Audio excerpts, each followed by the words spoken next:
యేసు రక్తమే జయం పరిచర్య.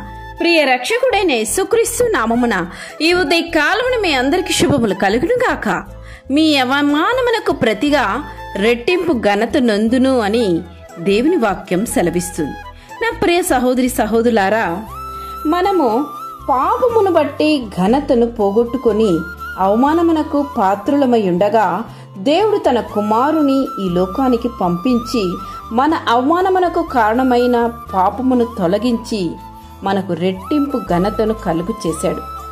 నేడు నీవు యేసుక్రీస్తును ఆశ్రయించగలిగితే దేవుడు నీ పాపములన్నింటినీ క్షమించి నీవు ఎక్కడైతే అవమానమును పొందావో అక్కడే దేవుడు ఘనతను కలుగు చేసి ఘనమైన వ్యక్తిగా నిన్ను నిలబెట్టును. అందుకు నిన్ను నీవు సిద్ధపరచుకోవాలి. అంటే నీ హృదయము గర్వమును విడిచిపెట్టాలి. కలహమునకు దూరంగా నీవు ఉండాలి. ఇతరులను క్షమించు స్వభావమును కలిగి ఉండాలి. దేవుని గద్దింపునకు నీవు లోబడాలి. అప్పుడు నీవు దేవునికి ప్రియ కుమారుడుగా కుమార్తెగా ఎంచబడదు.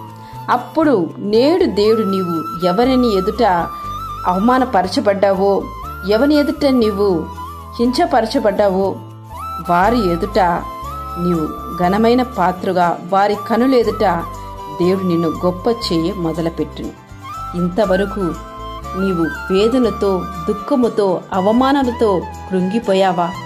దేవుడు నిన్ను గొప్ప చేయి మొదలుపెట్టబోతున్నాడు. ఆమేన్. యేసు రక్తమే జయం పరిచర్యలో మీ సహోదరి. God bless you.